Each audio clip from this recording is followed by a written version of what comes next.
कहते एक समय ऐसा आया कि अपने गांव से जमीन में से जो बर्तन बनाने की जो मिट्टी थी वो खत्म हो गई, दूसरे गांव से लानी पड़ी। लेकिन कहते दूसरे गांव में जब जैसे ही खेत में से जब मिट्टी लेने के लिए जब फावड़ा जब मारा तो उसमें एक छोटी सी मूर्ति निकली। उसमें बोल सच्चे दरबार की छोटी सी मूर्ति निकली। जो जमींदार था उसका मन थोड़ा सा ललचा गया, कहने लगा देख भाई नंदलाल, ये जो मूर्ति है ना ये मैं लेकर के जाऊंगा। क्यों? क्योंकि मेरे खेत से निकली है। नंदलाल बेचारा सज्जन आदमी था, कहने लगा ठीक है ले जाओ आप।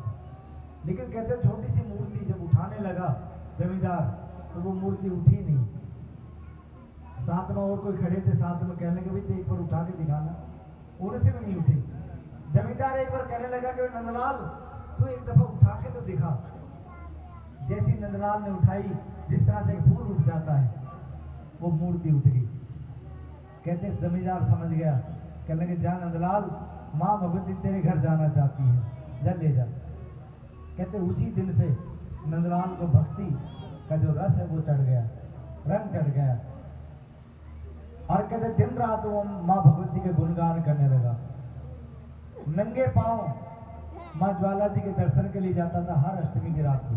बेटा पैर इधर मत करो। अष्टमी की रात को मतलब नंगे पैर जाता था नंदलाल। कहते कि पूरा जवानी निकल गई, बुढ़ापा जब आया पैरों से चला नहीं जाता था। एक दिन माँ से अरदास करके आया कि माँ अब मेरे से चला नहीं जाता, क्योंकि जवानी तो मेरी निकल गई। क्योंकि उस समय साधन नहीं होते थे, नंगे पैर लेकर के निशान लोग निकल जाते थे। आजकल तो बहुत सारे साधन हैं, लेकिन पहले ऐसे साधन नहीं होते थे। माँ से विनती करके आया कि माँ अगर मैंने थोड़ी सी भी भक्ति की है ना तो अष्टमी की रात को मेरे घर दर्शन देने होंगे, क्यों मेरे से चला नहीं जाता, मेरे पैरों में दम नहीं है। कहते जैसे नंदलाल वहाँ अरदास लगा कर आया, कहते जब घर आकर के जब सोया रात को सपने में माँ ने दर्शन दिए, जा नंदलाल अष्टमी की रात को तेरे में घर दर्शन देने के लिए आऊँगा, लेकिन मेरा तो थोड़ा सा मंडली बुला करके कीर्तन कर लेना और अपना जो घर आंगन है वो थोड़ा लीप लेना, थोड़ा साज सजावट कर लेना। अब कहते हैं नंदलाल उस अष्टमी की रात का इंतजार करने लगा। जैसी जब नवरात्रों की जब अष्टमी की रात आई तो दिन के अंदर अपनी बहन से छोटी से कहने लगे नंदी से कि नंदी जा पड़ोस से गोबर लिया ताकि हम अपना आंगन लीप लें, कि उस समय कच्चे मकान होते थे। छोटी बहन नादान थी, लेकिन बताया था नंदलाल ने कि नंदलाल कहने लगा कि बहन अगर कोई पूछे गोबर के बारे में कहाँ ले जा रही है तो बताना नहीं है। क्योंकि नंदलाल समझदार बहुत था कि धर्म कर्म के मामले में लोग टांग को दड़ाते हैं। लेकिन वो जो बहन जो थी उसकी बहुत भोली थी।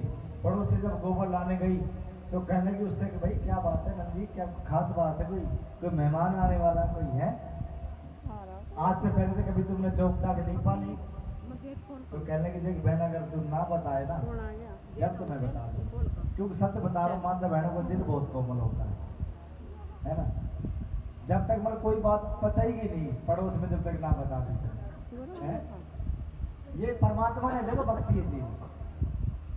अब उससे कह देगा ना बिल्कुल बताना ही नहीं किसी को, मैं सिर्फ तेरे मेरे बीच में रहेगी बात। बोल देगा कि नहीं बताया तो बता दूं, आज की रात माँ भगवती दर्शन देने के लिए आ रही आज हमारे। अब कहते कि ये बात उसने सुन करके आस पड़ोस में बताया, पूरे गांव में पता लग गया कि भाई नंदलाल के घर माता दर्शन देने के लिए आ रही। बहुत बड़ी बात है। लोग कुछ भक्त मानने लगे, कुछ समझे करे तो ढोंगी ऐसे करता होगा। लेकिन तमाशगीन बहुत आते हैं, जागरण के अंदर भी आते हैं, कुछ ऐसे भी आते हैं कहते ऊंचे आसन बैठ के सबका मुजरा ले, जाकी जैसी भावना वैसा ही फल। कुछ ऐसे भी भक्त आते हैं जो टूटी फूटी चप्पल पहन के आते हैं, नया जोड़ा लेके जाओ, लेकिन माता रानी उनको भी आशीर्वाद देती है ले जा। लेकिन उसको आशीर्वाद ये देती है कि बेटा तू नए पहनता रहे जा, है ना, और उसको पुराना ही माल उधर जाता रहेगा। एक चीज और बता दूं आपको कि आपके जूते चप्पल कहीं भी चोरी हो जाए, कुछ भी हो जाए, दूसरे के पहन के नहीं आए, क्योंकि वो हमारा दरिद्र जा रहा है। हमारी जागरण के अंदर सच बता रहा हूँ, इतनी जोड़ियां मन गुम हुई होगी, लेकिन हम नंगे ही पैर चले जाते हैं। क्यों? क्योंकि माता रानी वो हमारा कष्ट उतार दी। बोल सच्चे दरबार की जय। अब कहते हैं कि जब रात जब हुई वो जिस तरह से हम यहाँ पे जोत जगाई, माँ का आह्वान किया, जय जयकार करने लगे, छेने बजाने लगे, उसी समय कुछ लोग कहने लगे नंदलाल अरे तूने तो बेवकूफ बनाया, तेरी माँ कहाँ है अभी तक, क्या हुआ तेरी माँ कहाँ है अभी तक नहीं आई। नंदलाल के आंखों में आंसू आ गए कि माँ इतनी परीक्षा मत लोग जो ना पता क्या क्या बोले। कहते उसी समय माँ को ज्ञात हुआ, क्योंकि भक्त के दिल की बात सुन लेती माँ। कहते आधी आधी रात में सिंह पलानिया, हनुमान जी कहते कहाँ चली आधी रात, कि माँ मेरे को आप साथ ले चलो, लेकिन कहती कि तुम मत डरियो बालक मेरे।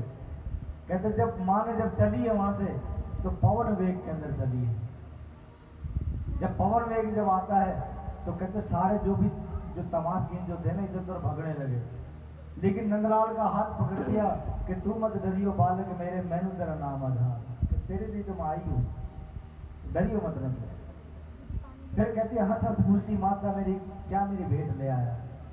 माँ कहती कि नंदलाल तेरे बुलाने पर मैं आ तो गई, लेकिन मेरी भेंट क्या लेकर का है। कहते उसी समय छेने जो बजाने के होते थे बजा बजा करके पहने हो जाते थे। नंदलाल ने अपनी गर्दन पर मारा और शीश लेकर के कहने लगे ये, लेकिन कहते पाँव पलक में जोड़ मिलायो और ही जय जयकार। जिस तरह से पलक झपते हैं उतनी देर में शीश मिला दिया। बोले सच्चे दरबार की जय। लेकिन नंदलाल हाथ जोड़कर प्रार्थना करने लगा कि माँ ये तो सतयुग है, मैंने शीश का दाम दे दिया। अरे कोई भक्त अगर आपको माने और आपको अपने घर बुलाना चाहे तो क्या शीश का दाम देगा, वो नहीं देगा। तब माँ ने स्वीकार किया, जाओ नंदलाल जो मेरे चरणों में जो नारियल लेकर के आया ना मैं उसको शीश का रूप मानूंगी उसका। तो ये जो नारियल है ये हम शीश के रूप के अंदर चढ़ाया, माँ उसको स्वीकार करे। वो तेरी बेटा ले आया माँ स्वीकार करो, ताली बजाओ। तेरी बेटा ले आया माँ स्वीकार करो मेरी जगदम्बे, तेरी बेटा ले आया माँ स्वीकार करो मेरी जगदम्बे। ओ दे दो दरस इनकार करो ना जगदम्बे, तेरी बेटा और तेरी नारियल तेरी चुनिया ले आया माँ स्वीकार करो मेरी जगदम्बे। हम नादान नहीं कुछ जाने कर्म करो महामाया, हम नादान नहीं कुछ जाने कर्म करो महामाया। दे दो दरस इनकार करो ना जगदम्बे, तेरी भेंट ले आया माँ स्वीकार करो मेरी जगदम्बे। अब मैं बताने चला हूँ कि माँ का 16 जो रूप है 16 कला संपूर्ण है माँ कि प्रथमे उपजे आप नारायण। इस धरती का जगत का बता रहा हूँ कि क्या क्या चीज उत्पन्न हुई है यहाँ पे।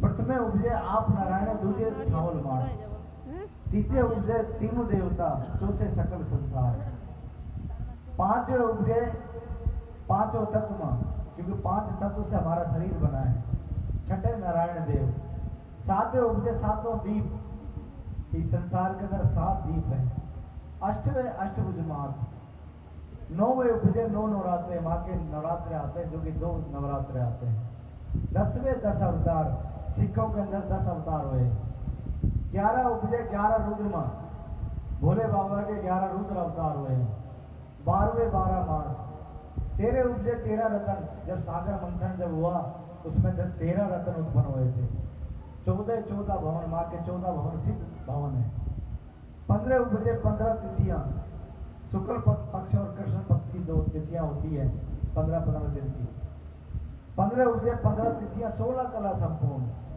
बोले सच्चे दरबार की जय। और आइए मिलकर के कहते कि ये जो जीवन है इंसान का कम से कम ज्यादा से ज्यादा 100 वर्ष की आयु है। 100 वर्ष के अंदर 4 पड़ाव माने गए हैं। सबसे पहला जो पड़ाव है कि जब बच्चा जब माँ की कोख में जब रहता है तो उस माँ भगवती से विनती करता है कि माँ जब इस जगत में आऊँ मुझे बुद्धि का प्रकाश देना ताकि मैं समझने का मैं कोई किसी को समझ सकूं। और आइए किस तरह से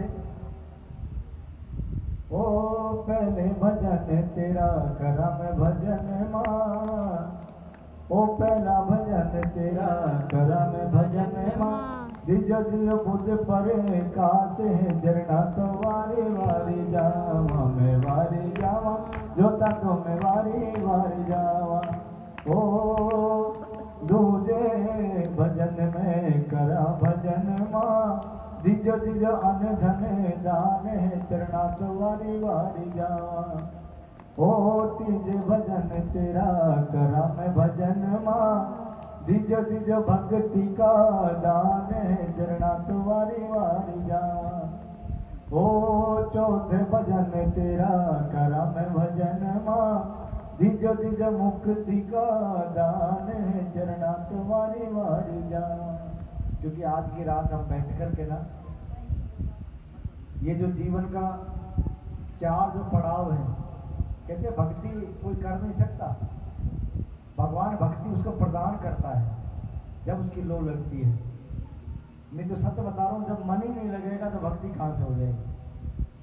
तो आइए मिलकर के मैं माँ भगवती के चरणों में माँ की वो जो पावन कथा मैं सुनाने चला हूँ, जो कि माँ भगवती ने स्वयं